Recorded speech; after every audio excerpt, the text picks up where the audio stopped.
حضرت عمر فاروق رضی اللہ تعالی عنہ جب مسلمان ہوئے، نماز کا وقت ہوا تو حضور پاک صلی اللہ تعالی علیہ وآلہ وسلم نے فرمایا صحابہ تیاری کرو نماز کی۔ حضرت عمر فاروق رضی اللہ تعالی عنہ نے پوچھا حضور نماز کہاں پڑھیں گے؟ حضور پاک صلی اللہ تعالی علیہ وآلہ وسلم نے فرمایا کسی کونے میں چھپ کے پڑھتے ہیں۔ حضرت عمر فاروق نے کہا حضور آپ کے قدموں پہ میرے ماں باپ قربان، اگر اب بھی چھپ کے نماز پڑھیں تو عمر کے مسلمان ہونے کا کیا فائدہ؟ حضرت عمر فاروق رضی اللہ تعالی عنہ نے کہا حضور آج نماز کعبۃ اللہ میں پڑھیں گے۔ حضور پاک صلی اللہ تعالی علیہ وآلہ وسلم نے فرمایا عمر کفار کا بڑا غلبہ ہے۔ حضرت عمر فاروق گھوڑے پہ سوار ہوئے اور مکہ کے چوکوں گلیوں میں جا کر یہ اعلان کیا کہ مکے والوں آ جاؤ، آج میں کلمہ پڑھ کے محمد مصطفیٰ صلی اللہ تعالی علیہ وآلہ وسلم کا غلام بن کر آیا ہوں۔ آج ہم کعبۃ اللہ میں نماز پڑھنے جا رہے ہیں۔ اگر کسی کو اپنی بیویاں بیوہ کروانی ہوں، اگر کسی کو اپنے بچے یتیم کروانے ہوں تو آ جائے، عمر کے راستے کو روک کر دکھا دے۔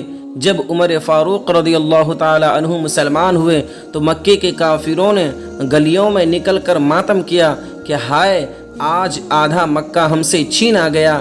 حضرت عمر فاروق واپس آئے، حضور پاک صلی اللہ تعالی علیہ وآلہ وسلم سے کہا اے میرے حضور آپ آگے چلیں، میں آپ کے پیچھے چلتا ہوں، بیت اللہ میں نماز پڑھیں گے۔ میں دیکھتا ہوں کس کافر کی جرت ہوتی ہے جو ہمارا راستہ روکے۔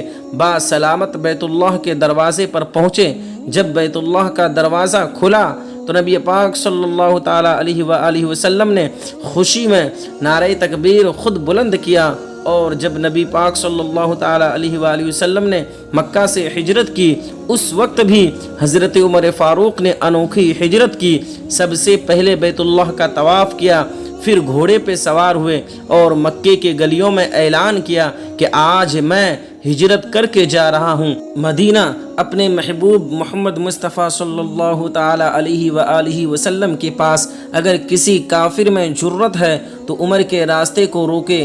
حضرت عمر بن خطاب رضی اللہ تعالی عنہ کی وفات کا وقت قریب آیا تو اپنے بیٹے سے فرمایا اے میرے بیٹے جب مجھے موت آنے لگے تو میرے جسم کو دائیں پہلو کی طرف موڑ دینا اور اپنے دونوں گھٹنے میری کمر کے ساتھ لگا دینا، اور اپنا دایاں ہاتھ میری پیشانی پر اور بایاں ہاتھ میری ٹھوڑی پر رکھ دینا، اور جب میری روح نکل جائے تو میری آنکھیں بند کر دینا اور مجھے درمیانی قسم کا کفن پہنانا، کیونکہ اگر مجھے اللہ کے ہاں خیر ملی تو پھر اللہ تبارک و تعالی مجھے اس سے بہتر کفن دے گا، اور اگر میرے ساتھ کچھ اور ہوا تو اللہ تبارک و تعالی اس کفن کو مجھ سے جلدی چھین لے گا اور میری قبر درمیانی قسم کی بنانا، کیونکہ اگر مجھے اللہ کے ہاں خیر ملی تو پھر قبر کو تا حد نگاہ کشادہ کر دیا جائے گا،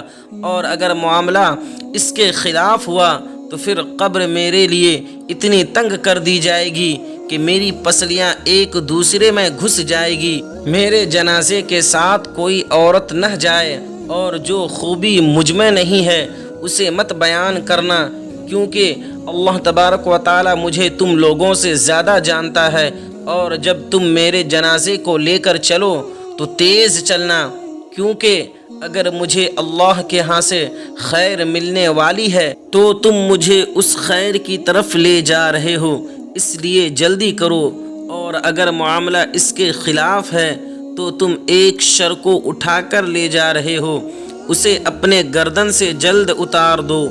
وفات سے قبل حضرت سیدنا عبداللہ بن عمر رضی اللہ تعالی عنہ بیان کرتے ہیں کہ سیدنا عمر رضی اللہ تعالی عنہ نے کہا کسی طبیب کو بلاؤ تاکہ وہ میرے زخم کا معائنہ کرے۔ چنانچہ ایک عربی طبیب کو بلوایا گیا، اس نے سیدنا عمر رضی اللہ تعالی عنہ کو نبیذ پلایا۔ جب وہ ناف کے نیچے والے زخم سے خون آمیز نبیذ کی صورت میں خارج ہو گیا تو نبیذ خون کے مشابہ ہو گیا۔ حضرت سیدنا ابن عمر رضی اللہ تعالی عنہ کہتے ہیں کہ پھر میں نے بنی معاویہ کے انصار میں سے ایک دوسرا طبیب بلایا. اس نے آ کر حضرت سیدنا عمر رضی اللہ تعالی عنہ کو دودھ پلایا، لیکن وہ تو زخم کے راستے سے صاف سفید دودھ ہی نکل آیا. طبیب نے کہا، امیر المؤمنین وصیت کر لو، آپ فوت ہونے والے ہیں. یہ سن کر حضرت سیدنا عمر رضی اللہ تعالی عنہ نے کہا، بنو معاویہ کا یہ بھائی سچ کہہ رہا ہے. اگر تم کوئی اور بات کرتے تو میں اس کو غلط سمجھتا. یہ بات سن کر لوگ رو پڑے، جس پر حضرت سیدنا عمر رضی اللہ تعالی عنہ نے کہا، ہمارے اوپر نہ رو، جو رونا چاہتا ہے وہ باہر چلا جائے. کیا تم لوگوں نے رسول پاک صلی اللہ تعالی علیہ وآلہ وسلم کا یہ ارشاد نہیں سنا کہ میت کو اس کے اہل و عیال کے رونے کی وجہ سے عذاب دیا جاتا ہے؟ یہی وجہ ہے کہ حضرت سیدنا عبداللہ رضی اللہ تعالی عنہ میت کے پاس رونے نہیں دیتے تھے، رونے والی ان کی اولاد ہو یا کوئی اور. ناظرین، ویڈیو اچھی لگی تو لائک اور چینل کو سبسکرائب ضرور کریں.